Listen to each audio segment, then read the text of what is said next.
ఖమ్మం జిల్లా వెలుగుమట్ల భూదాన్ భూములు ఇల్లు కోల్పోయిన లబ్ధిదారులకు ఇళ్ల పట్టాలను పంపిణీ చేశారు. ఇల్లు కోల్పోయిన 412 మందికి 3 మంత్రులు చేతుల మీదుగా ఇళ్ల పట్టాలను అందజేశారు. లబ్ధిదారులకు ఇల్లు కోల్పోయిన చోటే సకల సౌకర్యాలతో ఇళ్లను నిర్మించుకునే వెసులుబాటు కల్పిస్తున్నామన్నారు. ఇళ్ల పట్టాలు ఇచ్చినందుకు ప్రభుత్వానికి లబ్ధిదారులు కృతజ్ఞతలు తెలిపారు.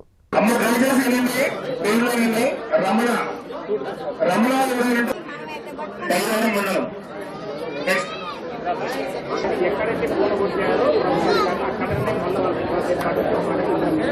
అప్పచెప్పే నేపథ్యంలో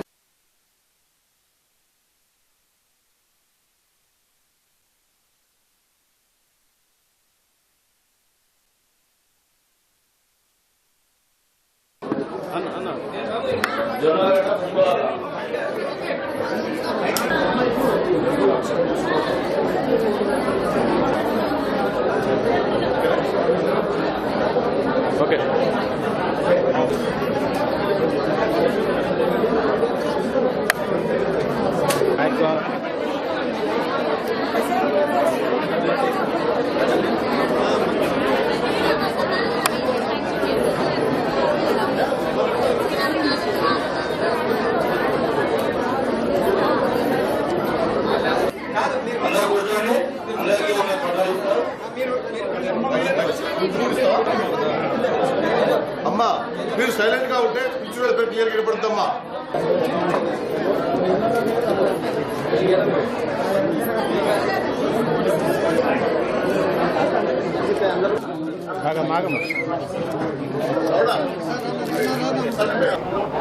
ఖమ్మం పట్టణం వెలుగుమట్ల భూదాన్ భూముల్లో గత నెల 24వ తేదీన రాష్ట్ర ప్రభుత్వం దాదాపు ఖమ్మం జిల్లా, భద్రాద్రి కొత్తగూడెం, సూర్యాపేట 4 జిల్లాల పోలీసులు, అంటే సూర్యాపేట జిల్లా, మహబూబాబాద్ జిల్లా పోలీసులతో సహా ఏకంగా ఒక్కసారిగా బుల్డోజర్లతో సహా వచ్చి అక్కడ భూదాన్ భూముల్లో నిర్మించుకున్న 700 మంది ఇళ్లను పూర్తిగా కూల్చివేశారు. కూల్చివేసిన తర్వాత ఆ రోజు నుంచి కూడా ఆ బాధితుల నిరాకారాలు, రోదనలు కూడా మిన్నంటున్నాయి. దీనికి సంబంధించి సందర్భంగా ఆ రోజు నుంచి కూడా 24వ తేదీ నుంచి కూడా నిన్నటి వరకు కూడా ప్రభుత్వం సంబంధించి స్పందించట్లేదంటూ మాత్రానికి వాళ్ళందరూ శాపనార్థాలు పెట్టిన పరిస్థితి. మరోపక్క ప్రతిపక్ష పార్టీలు కూడా ఓ పక్క ఆ రోడ్డెక్కి వాళ్ళ పక్కన బాధితుల పక్షాన నిలబడ్డాయి. దాంతోపాటుగా బీఆర్ఎస్ పార్టీ కావచ్చు, మిగతా పార్టీలు అన్నీ కూడా, బీజేపీ, ఈ కొన్ని రకాల అన్ని రకాల పార్టీలు కూడా ఒక పక్క గోలలు చేసిన, రాధాంతం కూడా చేసినాయి. దాంతోపాటు ప్రభుత్వం దిగి వచ్చే విధంగా ఎట్టకేలకు మాత్రానికి అక్కడ ఉన్న కేవలం కొంతమంది పేదల సంఘం ఆధ్వర్యంలో కోట్ల రూపాయలు వాళ్ళ దగ్గర నుంచి కొల్లగొట్టారు అనే సంగతి, కొల్లగొట్టారు వాళ్ళ దగ్గర నుంచి. కాకపోతే వాళ్ళందరినీ కొల్లగొట్టిన తర్వాత కూడా అక్కడి నుంచి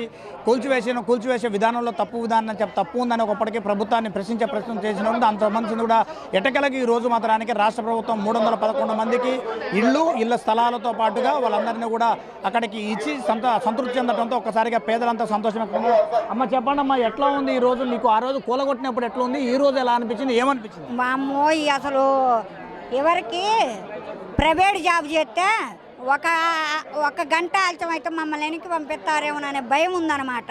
ఎందుకంటే ఆ గొంగడ పురుగులు అట్లా చేసినాయి మమ్మల్ని. ఇప్పుడు మాకు గవర్నమెంట్ జాబ్ ఇచ్చినట్టుంది. మా సొంత ఇళ్లలో మేము నివసించుతామేగా, మేమంత హాయిగా ఉంటాం. ఒక్క మాట అంటున్నా, తుమ్మల నాగేశ్వరరావు గారికి వినియోగించి ఒక్కటి ఆలోచన పెట్టుకోమనండి. నేను ఆయన గారి దగ్గరకు కూడా పోతా. శైలేజ అనే అమ్మాయికి అక్కడ ఇల్లు, వాళ్ళ మామ అత్తగారు చచ్చిపోతే పోయింది. కాకపోతే ఆ అమ్మాయి భర్తకి కళ్ళు లేవు. ఆ అమ్మాయికి కూడా ఇల్లు శాంక్షన్ చేయాలని నేను కోరుకుంటున్నా. నేను తీసుకొని పోతా తుమ్మల నాగేశ్వరరావు గారి కాడికి. మీరు చెప్పండి అమ్మా, ఎట్లా అనిపించింది? ఆ రోజు కూలగొట్టినప్పుడు ఎట్లా ఉంది, ఆ తర్వాత ఈ రోజు ఎట్లా అనిపిస్తుంది? అసలు ఏం జరుగుతుంది మీకు? అసలు నాకు అర్థం కాదు. ఆ రోజు మిమ్మల్ని ఎంత ఇబ్బంది పెట్టింది ప్రభుత్వం. ఈ రోజు మీకు 2 పట్టాలు, ఇంద్రమ్మ ఇంటి ప్లాట్ 75 గజాలు, మరోపక్క ఇంద్రమ్మ కట్టుకోవడానికి 5 లక్షలు ఇచ్చింది. ఎట్లా అనిపిస్తుంది? హ్యాపీగా ఉందండి. ఇన్ని రోజులు కష్టం ఇవాళ బలించిందండి. ఇవాళకి 16 రోజులు మా ఇల్లులు కూలగొట్టి అవాళ ఏడ్చినా ఇవాళ కష్టం బలించిందండి. సరే, కొంతమంది బాధితులు ఉన్నారు, వాళ్ళని అడిగి తెలుసుకునే ప్రయత్నం కూడా చేద్దాం.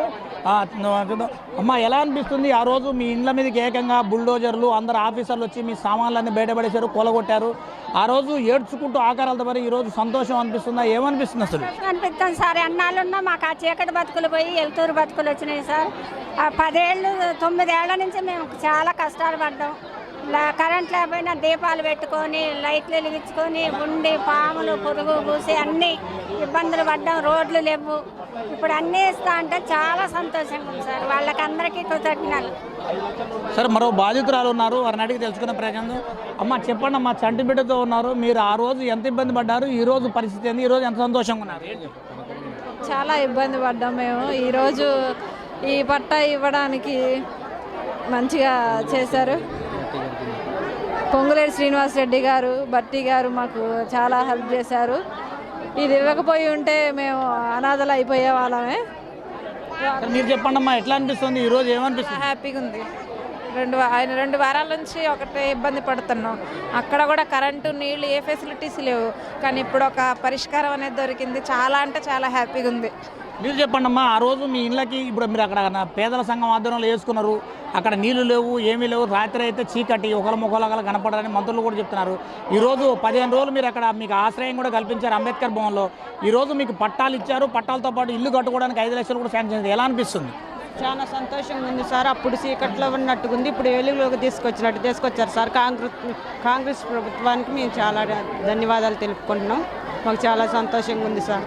దీనికి సంబంధించింది కూడా ఇప్పటికే ఖమ్మం పట్టణంలో భూదాను భూముల్లో సుమారు 31 ఎకరాలు అంటూ మాత్రానికి ప్రభుత్వం కూడా, రాష్ట్ర ప్రభుత్వం కూడా క్లారిటీ కూడా చెప్తున్నారు. జిల్లా కలెక్టర్ కూడా 31 ఎకరం 7 గుంటలే మాత్రం ఉంది, అక్కడ 60 ఎకరాలు పైచులకు 62 ఎకరాలు అని చెప్తూ కొన్ని ప్రసార సాధనాల్లో కూడా విస్తృత ప్రచారం చేశారు. పొలిటికల్ పార్టీలు కూడా విచిత్ర ప్రచారాలు కూడా చేశారు. కానీ మాత్రం వాటన్నింటి తోసిపుస్తూ 15 రోజుల తర్వాత, అంటే గత నెల 24వ తారీఖున బుల్డోజర్తో కూల్చివేశారు. ఆ తర్వాత ఈరోజు మాత్రానికి వీళ్ళందరికీ ఎవరైతే నిర్వాసితులు ఉన్నారో భూదాను భూముల్లో 8 ఏళ్లుగా నివాసం ఉన్న వాళ్ళందరికీ మాత్రానికి 311 మందికి అక్కడే భూదాన్ భూముల్లోనే వెలుగుమట్లలోనే ఇల్లు కట్టించి ఒక్కొక్కరికి 75 గజాల ప్లాట్ స్థలం, ఇంటి స్థలంతో పాటుగా ఇట్లా ఇంటి స్థలంతో పట్టా ఇచ్చారు. ఆ తర్వాత పట్టాకుతో పాటుగా దీనికి ఇట్లా ఇందిరమ్మ ఇల్లు కట్టుకోవడానికి ఇందిరమ్మ ఇంటికి కూడా 5 లక్షలు కూడా శాంక్షన్ చేసి ఇచ్చారు. మరోపక్క డిప్యూటీ సీఎం భట్టి విక్రమార్కతో పాటు తుమ్మల నాగేశ్వరరావు మంత్రులు, పొంగులేటి శ్రీనివాసరెడ్డి కూడా అక్కడ మోడల్ కాలనీ తయారు చేస్తాం, రోడ్లు, వసతులు, విద్యుత్ శక్తి, దాంతోపాటుగా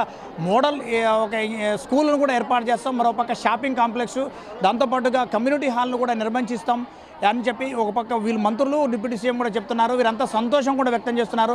దాదాపు 15 రోజుల క్రితం ఆర్తనాదాలు పెట్టుకుంటూ ఇదే సమయంలో వాళ్ళంతా ఆ గుట్టను దిగిన వాళ్ళు అంతా రేపు పొద్దున్నే వాళ్ళంతా అక్కడి నుంచి మాత్రానికి అక్కడికి వెళ్ళి తమ ఇళ్లలో మాత్రానికి ఈ ఇల్లు నిర్మించుకోవాలి. నవంబర్ 9వ తేదీ మాత్రానికి సీఎం రేవంత్ రెడ్డి సమక్షంలో మాత్రం గృహప్రవేశాలు కూడా చేస్తామంటూ మంత్రులు కూడా చెప్తున్నారు. ఇది ఖమ్మం జిల్లా తాజా పరిస్థితి. శంకర్తో రజనీకాంత్, ఖమ్మం నుంచి.